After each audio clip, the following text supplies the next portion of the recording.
Good morning, everyone. Welcome to the Endocrine Society's virtual ENDO 2020 news conference on obesity. My name is Jenny Glenn Gingery. I'm the Associate Director of Communications and Media Relations here at the Society. We're pleased to have with us this morning Dr. Rogério Friedman of the Hospital de Clínicas de Porto Alegre in Brazil, Dr. Edmund Zaman of the University of Colorado, and Dr. Annie Newell-Fugate of Texas A&M University. Thank you so much to all of our speakers this morning. Before we get started, I'd just like to go over a couple of housekeeping announcements. We do ask that all attendees, except for our presenters, keep yourselves on mute to avoid any background noise that may be distracting. We're going to be having about 35 minutes of presentations today, and then we'll end with a Q&A session for all of the presentations. Please go ahead and type your questions into the chat window, and I'll be reading those out loud. And be sure to include your name and your affiliation if it's not clear from your login into Zoom. Please note this event is being recorded, and we're planning to present it on our YouTube channel and our online newsroom following the presentation. So I think that's about it. We're going to go ahead and get started with Dr. Friedman. Well, thank you all for joining. Thank you, Jenny. Well, the theme of our research is attention, and I'll tell you a little more about it shortly. We work in a public hospital in southern Brazil, and you can see my two collaborators here, and I want to thank them in advance for all the inputs they gave to this research. Can I have the next slide, please, Jenny? Now, our attention has three phases. You have an automatic phase, a preconscious phase, and a conscious phase. What is then an attentional bias? An attentional bias is a cognitive phenomenon where your attention is drawn to some particular stimulus. It may occur in the conscious phase when you realize it, when you realize your attention has been drawn to something, and you can make a choice, you can make a decision. Or in the preconscious or automatic phases, when you're drawn by impulses.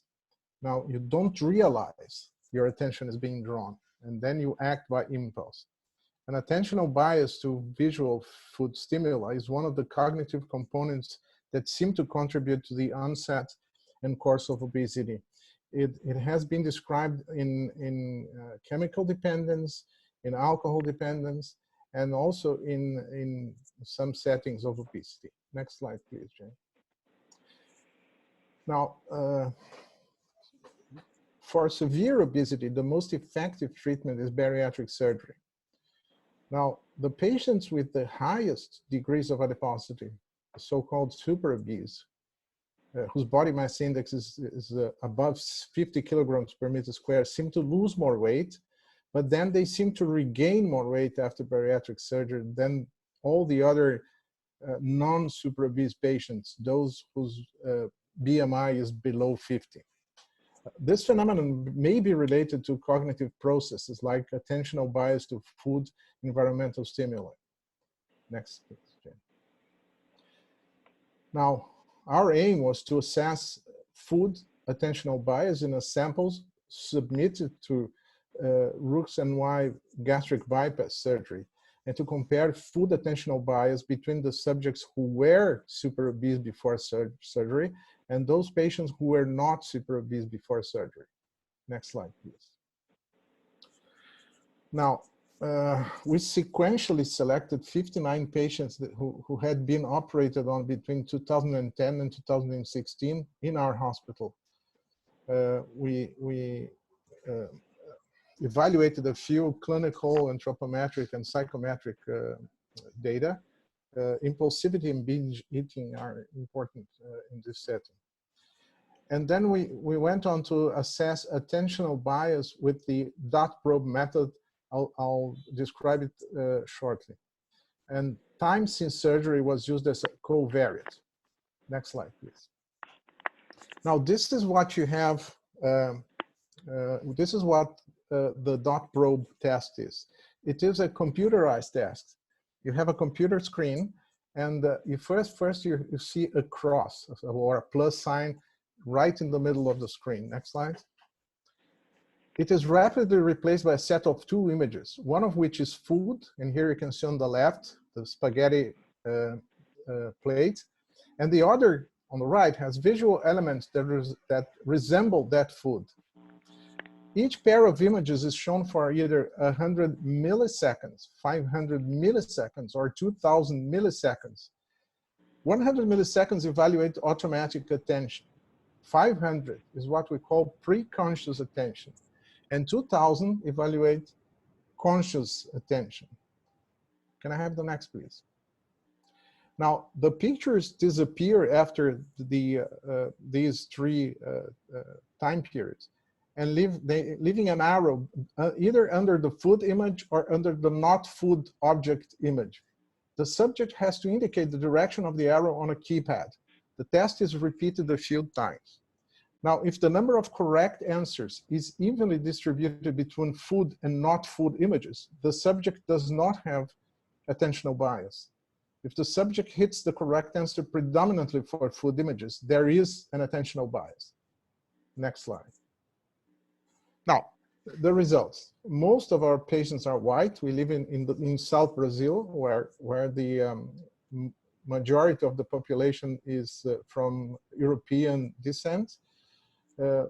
Most of our patients had incomplete elementary school, 39%. Not working, there are several, you see there are a few socioeconomic data here. They were all severely obese, and the mean postoperative follow-up time was around 4 years after surgery. Binge eating disorder was still present in most of the patients, and impulsivity in two-thirds of them at least. Next slide, please. Now, this is the result of the dot probe test for assessing attentional bias. Now, on the left pane, you have the results for the super obese patients, and on the right panel, the non-super obese patients. The gray columns are the 100 millisecond tests. The light blue ones are the 500 millisecond, and the orange ones are the 2000 millisecond assessment. Now, the 2000 millisecond assessment shows that both super obese and non-super obese have attentional bias at 2000 milliseconds after surgery. This has to have some meaning because this is conscious attention. So it enables the subject to make a decision. Am I going to eat it or not? Now, the 100 millisecond is very similar in both, but then look at the light blue boxes, the 500 millisecond, the pre-conscious attention. You see that there is a significant difference between the frequency and the intensity of attentional bias in the patients who were super obese before surgery on the left and the ones who were not super obese before surgery on the right. Meaning that there is a strong pre-conscious attentional bias in patients who are super obese. This may be related to the tendency to regain weight after surgery. We still don't know it. It has to be confirmed. Next slide, please. Now, all patients show a conscious attention towards food stimuli after bariatric surgery, which enables them to make a decision. They can make a choice. This may influence weight maintenance after surgery. It may perhaps represent an advantage, but nevertheless, the longer the time elapsed in surgery, the higher the food attentional bias at 500 milliseconds in the super obese group. Now, given that super obese patients have a higher risk of weight regain, these data suggest that the non-conscious attentional bias after bariatric surgery may be one of the inductors of food ingestion, thus predisposing to weight regain. Thank you for your attention. I'll be happy to answer whatever questions come later on. Thank you, Jenny. Thank you so much, Dr. Friedman. And now I'd like to invite Dr. Zaman to give her presentation. Thanks, Jenny. So good morning, everyone. My name is Adneen. I'm one of the endocrine research fellows at the University of Colorado. And this morning, I'd like to talk to you all about our study, the association between baseline fitness and changes in physical activity and weight loss in an 18-month behavioral weight loss program. And I forgot to note it on my slides, but we have nothing to disclose. So you can go to the next slide. So our study really comes from an observation that during a behavioral weight loss intervention, we often see significant variability in how much weight loss participants are able to achieve during the study. Next. And so because of this, it's very important to explore different individual specific factors that might be able to account for this different variability in weight loss response. And one of these individual specific factors is potentially cardiovascular fitness. Previous studies have suggested that someone's baseline fitness may be able to predict their future success with weight loss in a behavioral weight loss program. Next. However, very little is actually known about how cardiovascular fitness impacts both a person's ability to lose weight, as well as their ability to adhere to high levels of physical activity, which is a very common recommendation during a weight loss program for both weight loss and weight loss maintenance. Next. So the purpose of our study is essentially to determine, you can hit next, Jenny, sorry, is to determine the association between the baseline fitness of participants in relation to their changes in body weight, as well as device measured levels of moderate to vigorous physical activity during a behavioral weight loss program. Next. So my study is actually a secondary data analysis of an interventional weight loss trial that was originally designed to examine the optimal time to begin exercising within a weight loss program. Next. The parent trial recruited 170 inactive adults with overweight and obesity. Next. And they were randomized into 2 different groups over 18 months. And the behavioral weight loss program combined a calorie-restricted diet, a group-based behavioral support, and 6 months of supervised exercise. Next. However, how the 2 I guess arms of the study differed is kind of shown in this image below, and I'll kind of go through it. So the standard group, in the first 6 months, participants received supervised exercise as well as diet recommendations, and they were told to start that at the same time. And then the next 12 months, they had unsupervised exercise, though they were told to continue exercising at a similar level and to continue their diet changes. And this is also, and then there's the second group, the sequential group, which is the interventional group. And what they were asked to do is they were start to do diet changes only in the beginning, with the idea that potentially they would be able to lose some weight and then introduce the supervised exercise and continue the diet changes. And then their last 6 months look very similar to the standard group. Next. So the supervised exercise portion, patients progressed to 300 minutes per week of moderate intensity exercise. And then for the unsupervised portion, as I mentioned briefly before, they were advised to continue exercising at the same target for the remainder of the study. Next slide. So my secondary analysis is looking at the 60 adults from the standard group who completed the full 18 months of the program. The average age of the participants was 41 years old, and their BMI was roughly 35 kilograms per meter squared, and 80% female. Next. And participants wore, as shown on the left panel of the screen, the SenseWear armband. This is a validated device, and it was used to measure their physical activity levels over 1 week at baseline at months 6, 12, and 18. And most importantly, as this study relates to, we measured their cardiovascular fitness at baseline using a graded exercise test on a motorized treadmill. And so cardiovascular fitness is going to be used as VO2 max. And why we do this is essentially we're measuring how many liters of oxygen per minute participants are utilizing when they're at their peak exercise. And the reason that that's important is every liter of oxygen that is consumed during exercise, depending on the exercise, roughly translates to about 5 kilocalories that are burned. So if someone has a higher VO2 max, then they have a higher fitness level, and they burn more per unit of exercise, essentially. Next. And so we divided our patients based on published age and sex norms as having either very poor to excellent or superior fitness levels. And out of the 60 participants, this is kind of how they broke down. Next, Jenny. However, since there were so few people who actually had fair or better fitness at baseline, we essentially made a binary category of either very poor or poor or better. And so that's how I'm going to describe the results going forward. And so this is a table just kind of showing different participant characteristics at baseline. And what I wanted to point out that in general, they had very similar characteristics, like in terms of how many classes they attended, how many supervised exercise sessions. But a couple of differences that I did want to point out that are actually very important is that those who are in the poor or better category, they actually weighed less at baseline and had a lower BMI, 33.7 versus 36.2 in the very poor group.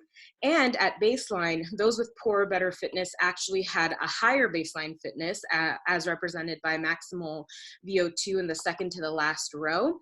And they also were able to do more exercise just at baseline. Next.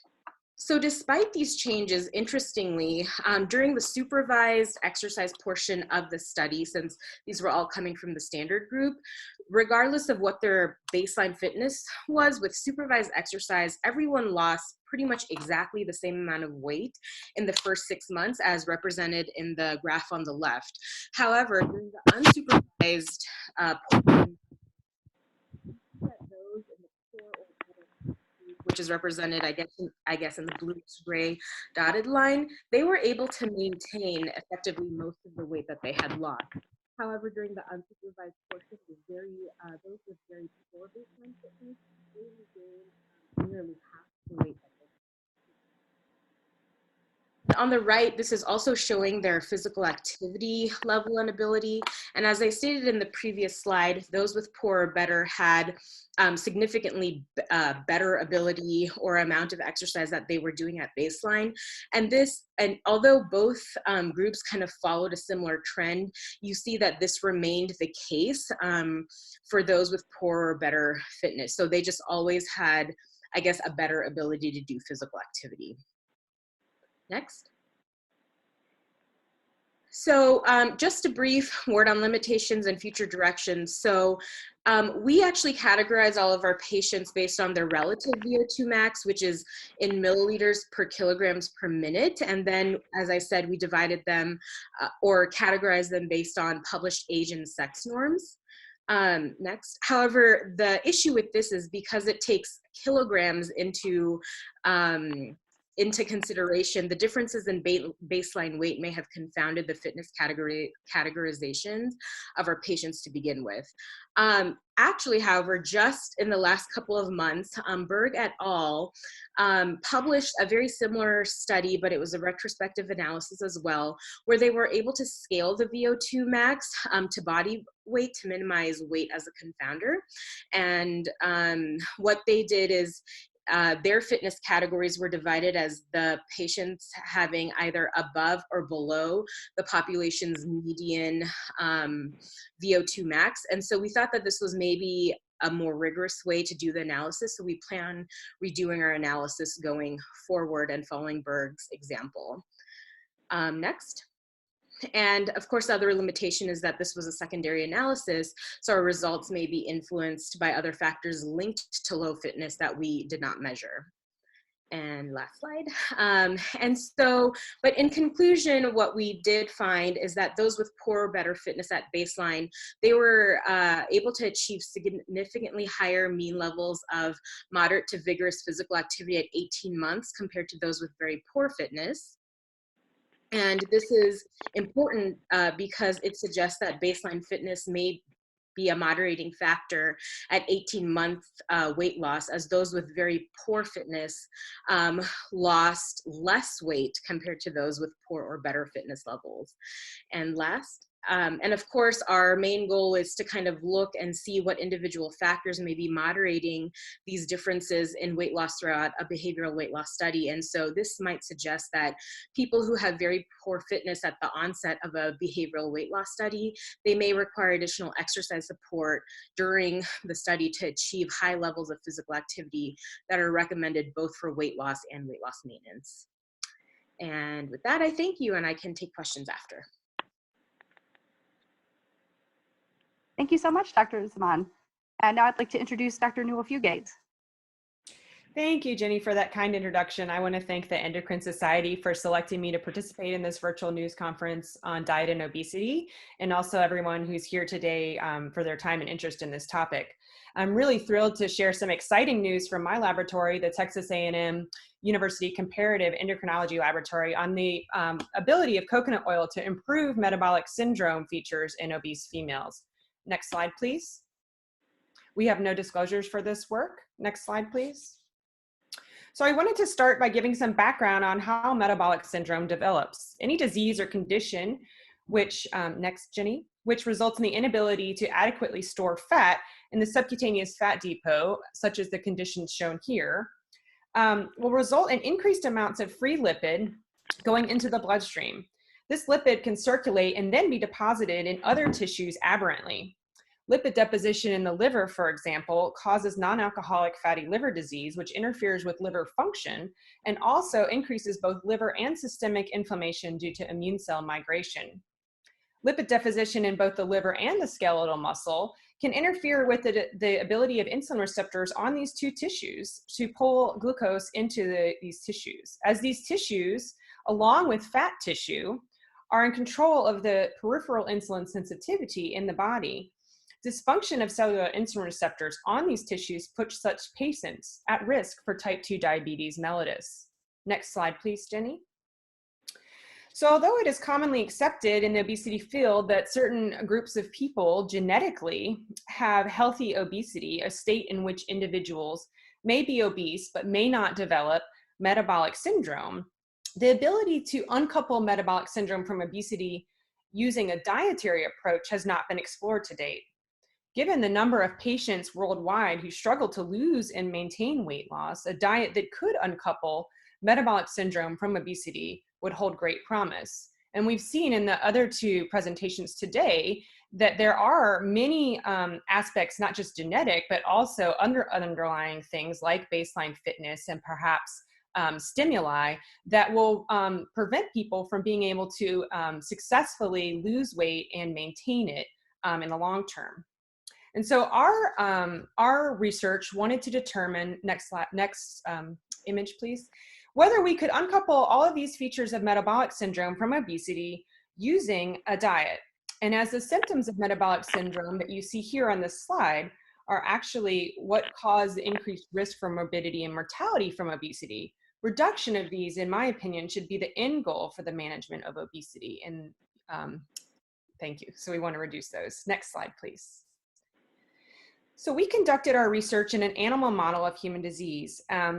We utilized the Osaba mini pig, which is a translational model of obesity that is well established for use in cardiovascular as well as diabetes, bariatric surgery, and many other approaches. This pig breed stores dietary fat or dietary calories really readily in many tissues, including the skeletal muscle as well as the subcutaneous adipose tissue compartment. And they develop a thrifty obese phenotype very similar to what we see in humans. Next, please. We had 3 diet treatment groups as shown here. A lean diet, which was about 2,000 kilocalories per day, and then 2 different obesogenic diets, which were high fat, high fructose, and high cholesterol. In these two diets, the differing point was that 9% of the calories in the orange box shown there came from saturated animal fat in one of the groups, and in the other, shown in the green box, 9% of calories came from saturated plant fat. These diets were fed for 7.5 to 8 months. There was a little bit of a range because we were also looking at reproductive features in these animals in response to the diets. The source of the saturated animal fat was lard, and the source of the saturated plant fat was coconut oil. Next, please, Jenny. We can see that after 8 months on the diet, the Western style diet fed animals and the coconut oil fed animals look very similar phenotypically. In other words, they were both extremely obese. I should also note that we know it takes 3 months in this model on an obesogenic diet for the animals to develop obesity as well as metabolic syndrome from our previous studies and our collaborator studies. Next slide, please.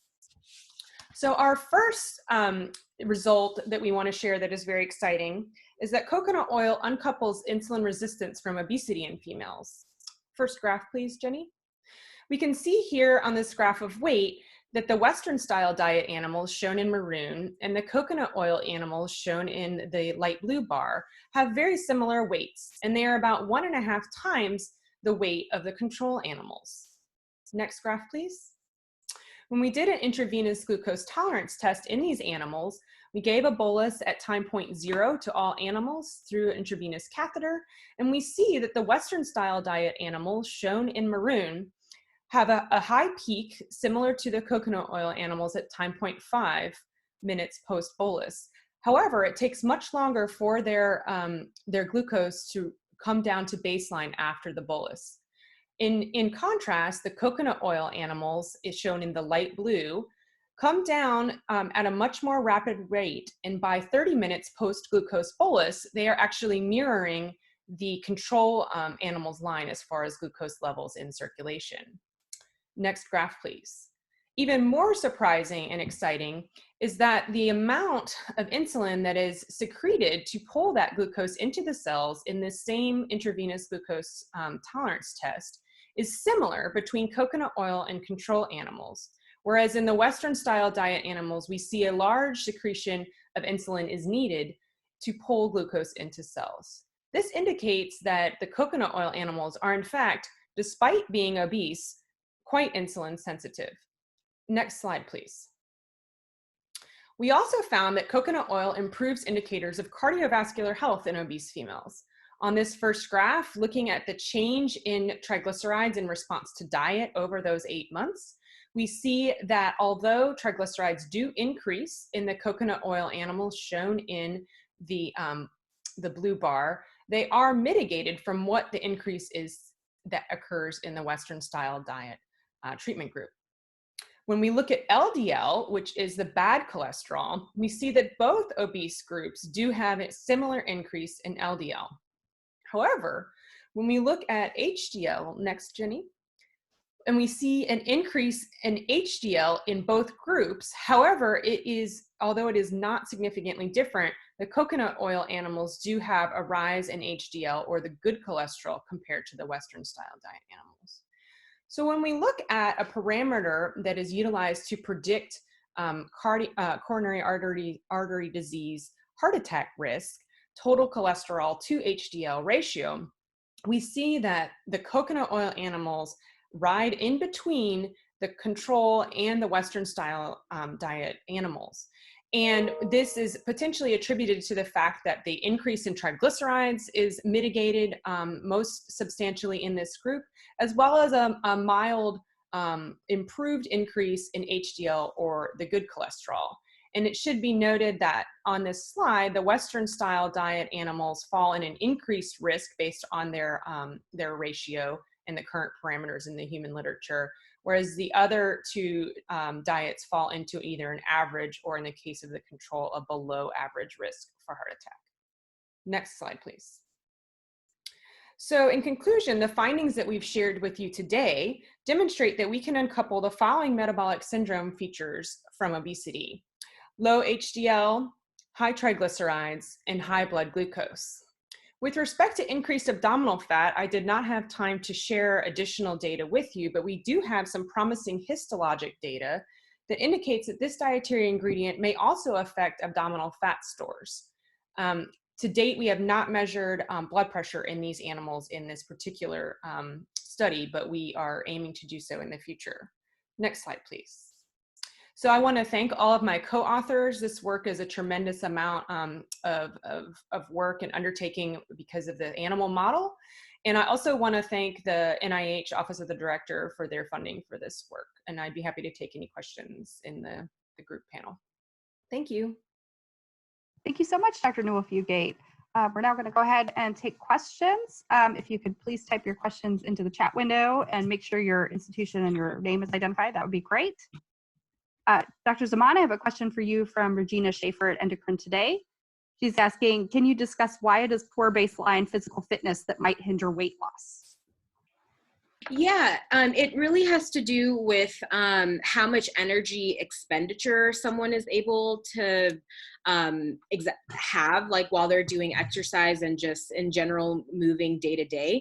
So as I kind of, briefly glossed over in my presentation, fitness is what we're reporting as VO2 max is the oxygen consumption and how much oxygen you're consuming while you're, working out, in this case, determines how many calories you're able to burn. So if you have poor baseline fitness, then you're just not really able to burn as many calories as someone who has a higher fitness. And so it kind of gets in your way of weight loss and, trying to lose weight. Great. Dr. Zaman, I have another question from Sherry Rohn at Everyday Health. She asks, would you have expected that the people who started out with very poor fitness levels would have caught up to the other study participants over time in fitness levels? So kind of yes and no. And this was kind of the point of looking, into this to kind of see how that baseline fitness is correlating to someone's physical activity level as well as their weight loss.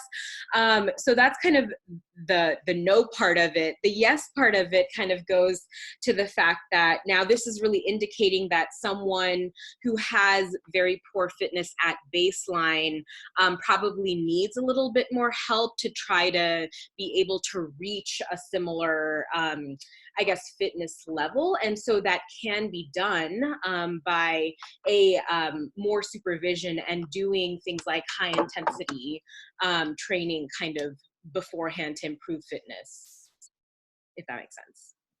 Great. I have Dr. Zaman, I have another question from Kari Oakes with Clinical Endocrinology News, MD Edge. Following up from the previous questions, how do you reconcile these findings with other research showing that exercise contributes little to weight loss, though it can play a role in maintaining weight loss? Yeah, so that's, been a really hot topic of conversation. And I don't know that I have like a great answer for you. I think what we've kind of seen about the exercise contributing to weight loss is that it just does not contribute as much as we thought it would. It's not like a, 1-to-1 ratio. Like I exercise this much, I would expect to see this much weight loss with that exercise, and you just kind of don't see it that much. But to say that exercise doesn't help in weight loss is, obviously incorrect. That's kind of been a huge part of weight loss in general.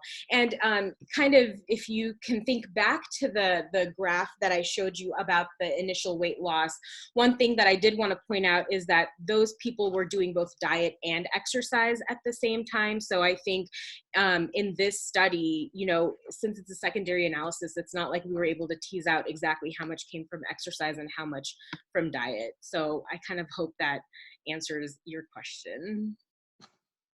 Great. Dr. Friedman, do you think attentional bias also might play a role in how people become obese, as well as playing a role in how effective bariatric surgery is? Well, attentional bias not necessarily is the element, but we have, in a previous study, we have found that attentional bias is a lot more prevalent in people with binge eating disorder.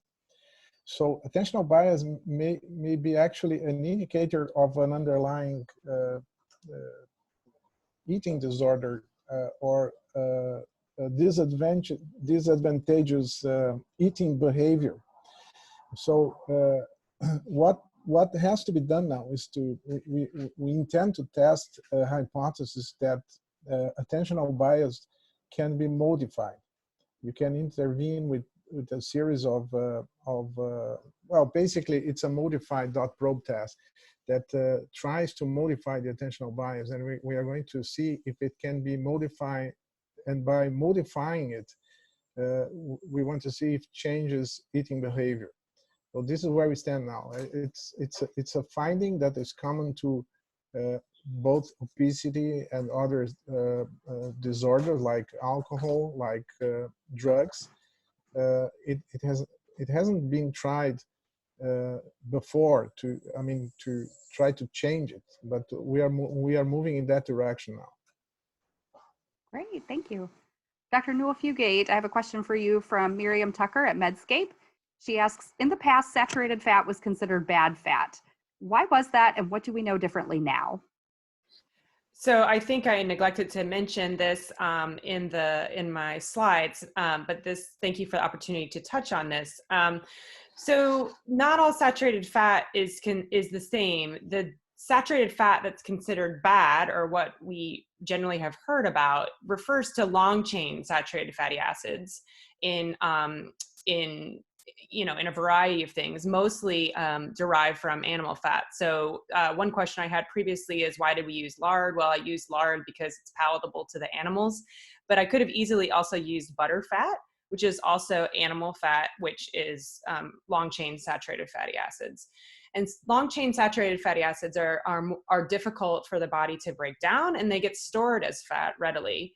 Coconut oil, although it is comprised of 75% saturated fatty acids, of 75% of it is saturated fatty acids. That 75% is medium chain saturated fatty acids.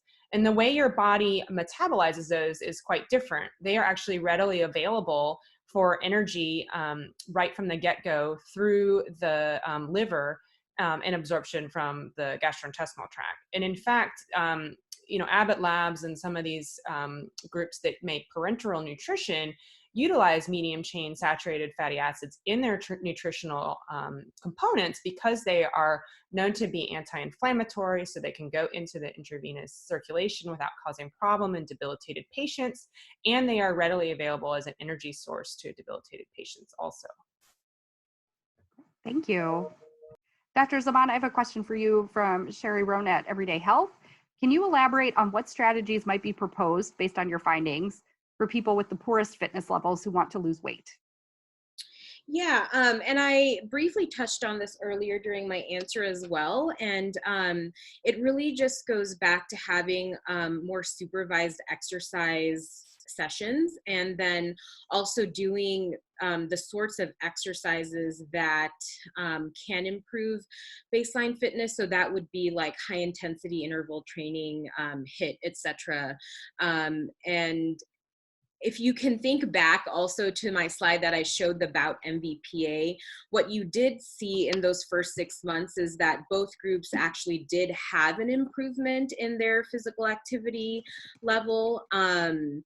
And that was during the time that they had that supervision. It's just that because the people with the very poor started off lower, exactly this slide, those with very poor started off lower, they kind of remained lower the entire time. But theoretically, if these people had a little bit more supervision, maybe more frequently, and maybe had the HIIT training, which was not a part of this supervised exercise, then theoretically this would be a way to improve their poor fitness level and potentially level the playing field in terms of fitness contributing to weight loss efforts. Great, thank you. That's all the questions we have in the chat queue. This is kind of like your final opportunity. If you have a question for any of our speakers, I will remind everybody we have our last virtual news conference highlighting ENDO 2020 abstracts today at noon, and that's going to be talking about thyroid health. It looks like we're all set. So again, thank you so much to all of our speakers and to everyone for joining today. We really appreciate it. And have a great day. Thank you. Thank you. Thanks, Jenny. Thank you.